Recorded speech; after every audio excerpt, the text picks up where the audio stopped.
धर्माच्या करिता मास जगती रामानी धाडियले. ऐसे जाणून राम भक्ती करिता ऐश्वर्य हे लाभले. आता धर्म सख्या तुझ्या पुढतिहा नम्रत्वतेने असे.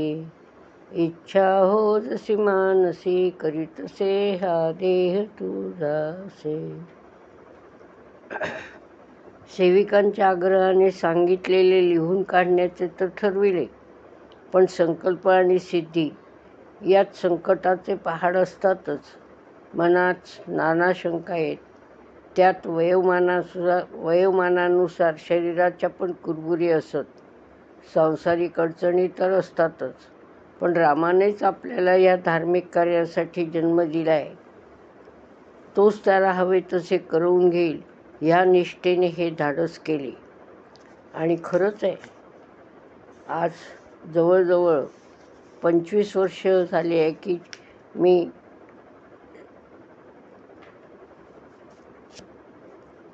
कर्करोगासारख्या एवढ्या मोठ्या रोगाशी सामना करून जिवंत आहे. हे कशाचं लक्षण आहे? विचार केला की असं वाटतं की हे सगळं माझ्या हातून व्हावं. दासबोधाचा माझ्याकडून अभ्यास करून घ्यायचा होता आणि रामायण माझ्याकडून लिहून घ्यायचं होतं. रामायण लिहूनच घ्यायचं होतं असं नाही, किंवा दासबोधाचाही अभ्यास मी नुसता लिहूनच घ्यायचा असं नव्हतं. तर तो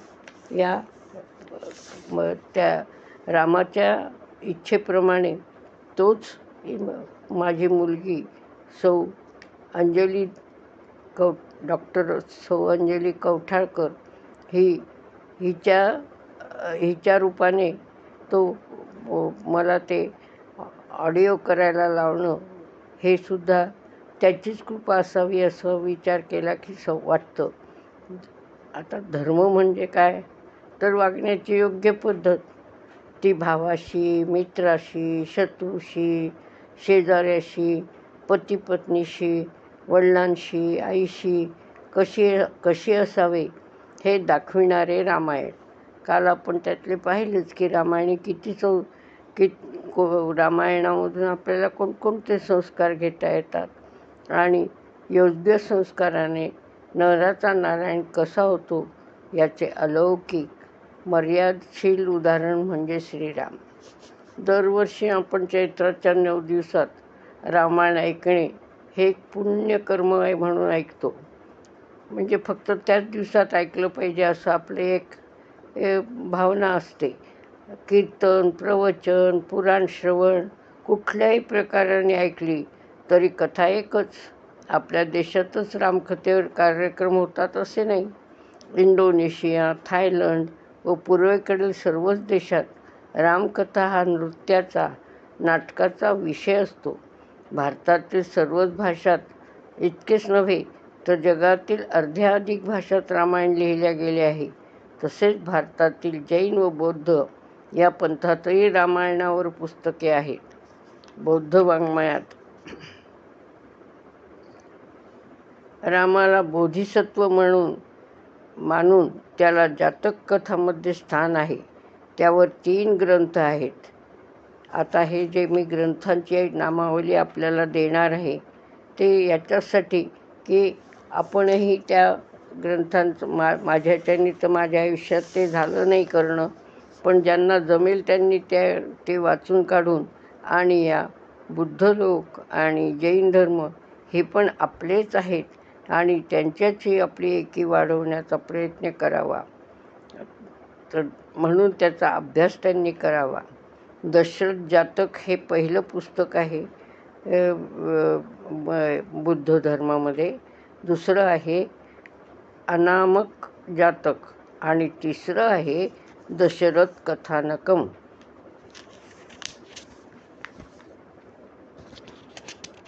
जैन पंथात रामायणाला फार मोठ्या प्रमाणात स्थान आहे. त्यांचे ग्रंथ आहे पडमचरियू. त्या ग्रंथाचे कवी आहेत विमलसुरी. हे संस्कृत आहे आणि पद्मचरित्र हे त्यांचं अप्राकृत रूप आहे.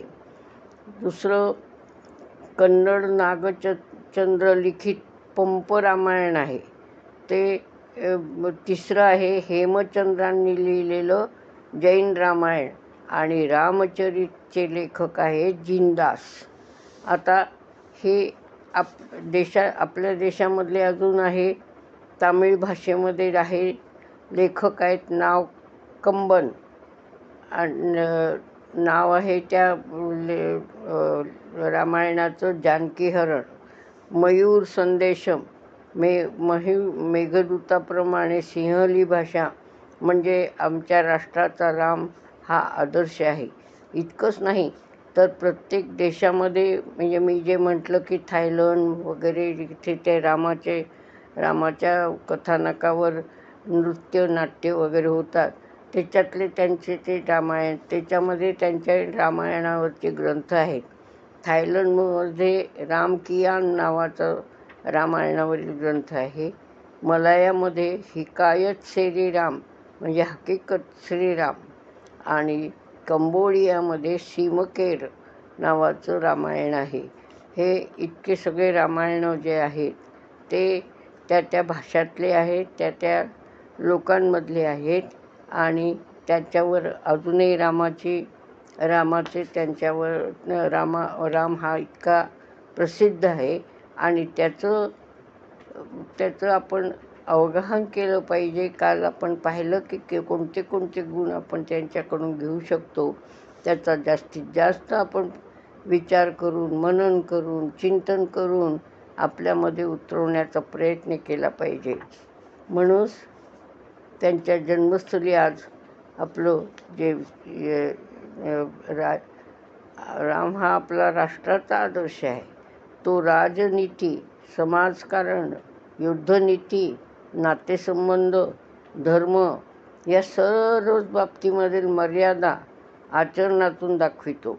म्हणूनच त्याच्या जन्मस्थळी त्याचं भव्य स्मारक होणं आवश्यकच होतं. आता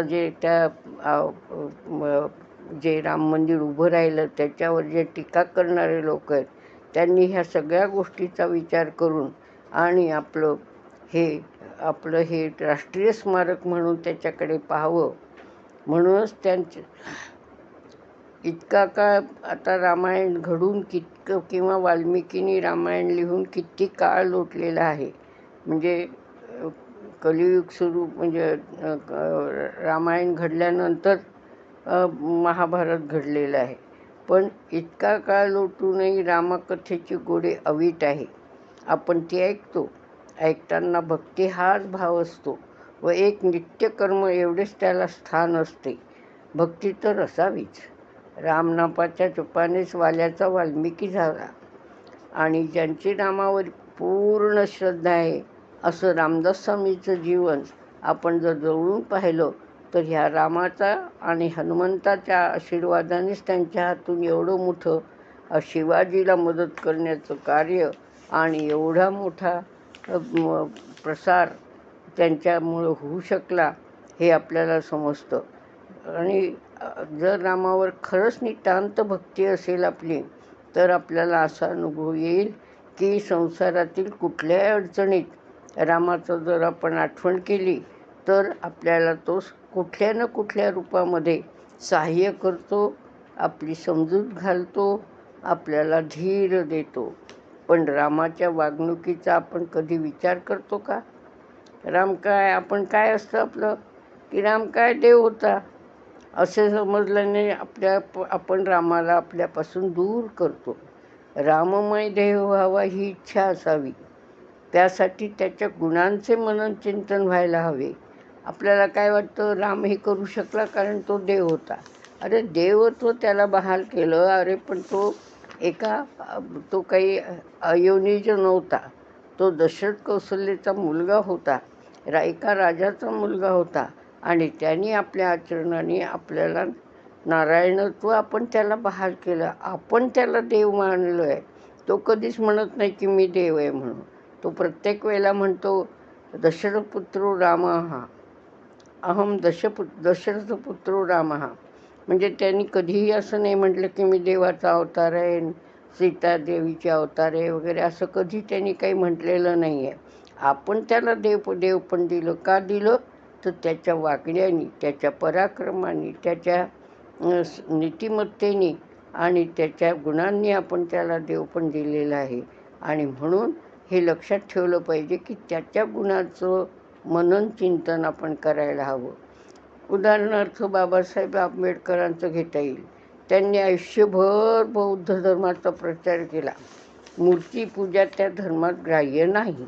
म्हणजेच बुद्धाची शिकवण, त्यांचे पंचतत्व, अहिंसा, अस्तेय आदी गुणांचा स्वतःत विकास व्हावा, त्यांच्या गुणांचे मनन चिंतन व्हावे, ही बाबासाहेबांची तीव्र इच्छा होती. आणि म्हणून तो बौद्ध धर्माचा त्यांनी प्रचार केला. पण आज काय दिसतं? त्यांचे पुतळे उभारून पूजा केली की झाले. आमच्यामध्ये काहीही गुणात्मक बदल झालेला आहे का? हे जर आपण सर्वसामान्य लोकांमध्ये मिसळून पाहू गेलो तर त्याचा आपल्याला अभावच आढळेल. रामाला आपण माता राम म्हणतो, मायमायली म्हणतो. आपल्या आईवर आपले किती प्रेम व भक्ती असते. आपल्या आईचे जे जे उत्तम ते उचलण्याचा आपण प्रयत्न करतो. मग श्रीरामाचे सत्यवचन, आज्ञापालन, बंधुप्रेम, कर्तव्यपरायणता, वचनपालन, पराक्रम आदी गुणांचा विचार करायला नको का? त्यांच्या या गुणाचा विसर न पडू देणे म्हणजेच रामकृपेचा प्रसाद, म्हणजेच रामायणाचं नवनीत होय. स्वातंत्र्यवीर सावरकर म्हणतात, हिंदुस्थानात राम आहे तोवरच तो महान आहे. रामाचा विसर पडला तर हिंदुस्थानचा पराक्रम प्रभावी होऊ शकणार नाही. आपल्याला माहिती आहे की स्वातंत्र्यवीर सावरकर हे कट्टर देशभक्त होते आणि जननी जन्मभूमीश्च स्वर्गादपि गरीयसी हे आपल्याला रामच स्वतः सांगतोय. आणि म्हणून या भारताला, या जगाच्या गुरुस्थानी जो होता ते वैभव या भारतभूमीला बहाल करायचं असेल, पुन्हा ही स्वतंत्रता देवी भगवती राष्ट्राची चेतना जगाला ललांभूत व्हावी असे वाटत असेल तर रामचरिताचे श्रवण, मनन व त्याप्रमाणे आचरण अत्यंत महत्त्वाचे आहे. रामकथा वाल्मिकींनी लिहिलेले रामचरित हे सत्याचा आविष्कार करणारे आहे. राम व सीता ह्यांच्या रूपाने सत्याचा आदर्श आमच्यासमोर आहे. तो आदर्श आमच्या जीवनात उतरविण्याचा आटोकाट प्रयत्न आम्ही करीत असतो असे योगी अरविंद म्हणतात.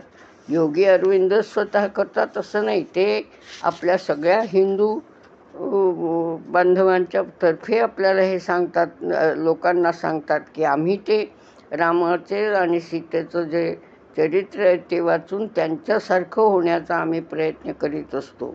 रामायणातील बंधुप्रेम, पतिव्रता धर्म, कर्तव्यनिष्ठा, सत्यनिष्ठा, वचननिष्ठा या गुणावर श्रद्धा व प्रेम ठेवल्यास आपले जीवन शांततामय व समाधानी होईल असे कविवर्य नोबेल पारितोषिक विजेते रवींद्रनाथ टागोर म्हणतात.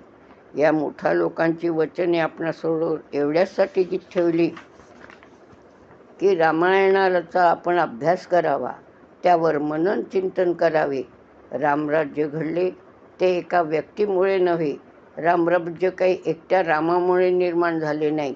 रामायणकालीन अगदी दूतापासून तर रामापर्यंत सर्वच व्यक्ती आदर्शभूत आहेत.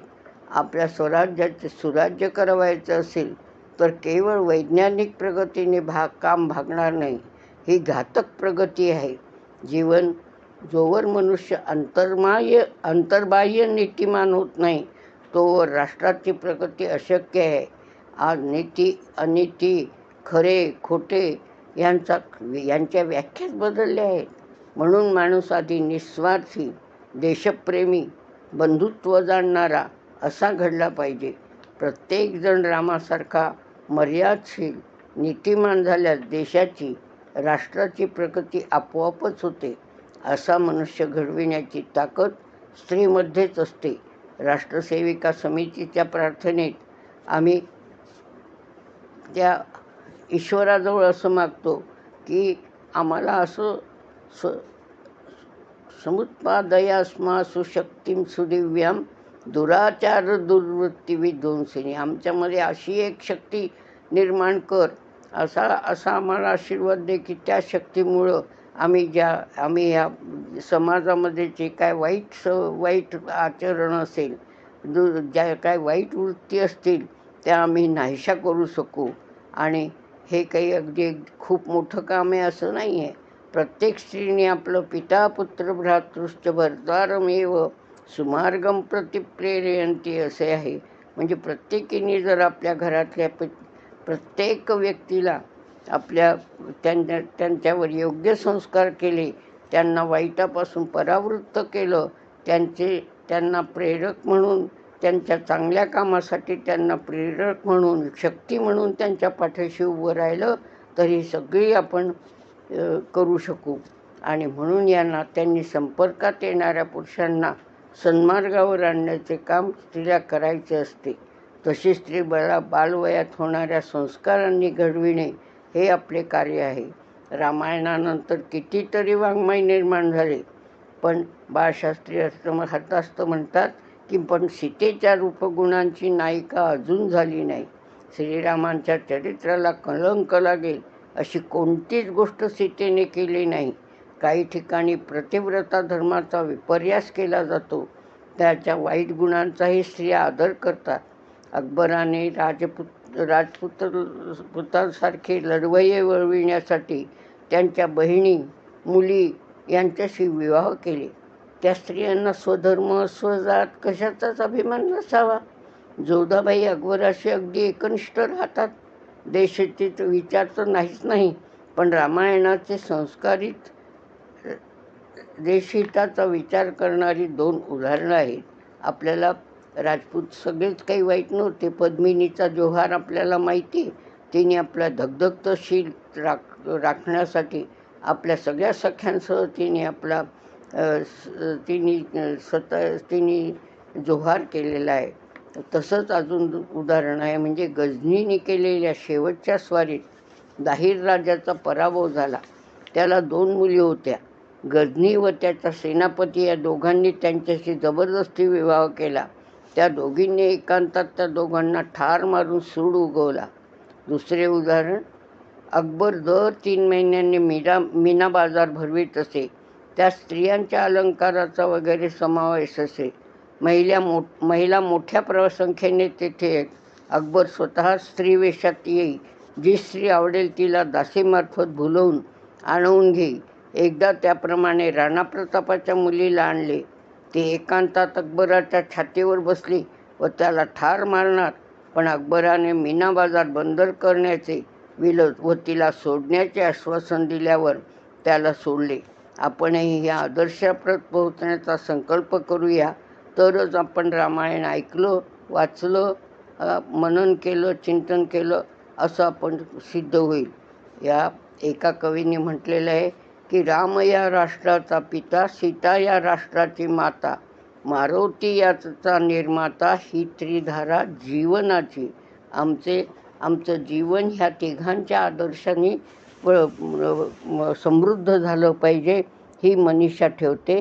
आणि आता याच्या पुढे रामायणाचं हे जे सत्र सुरू होतं ते आता हे शेवटचं सत्र आहे हे सांगते. आपण सगळ्यांनी याचं चांगलं स्वागत केलं आहे, त्याबद्दल आपल्या सगळ्यांची मी ऋणी आहे. आणि आपल्याला अशी माझ्यापेक्षाही चांगलं काहीतरी रामायणाचा अभ्यास करून सांगण्याची बुद्धी राम देईल, ही मनीषा बाळगून आज रामायणाचा शेवट झाला असं जाहीर करते. जय जय रघुवीर समर्थ. सीता कांत स्मरण. जय जय राम.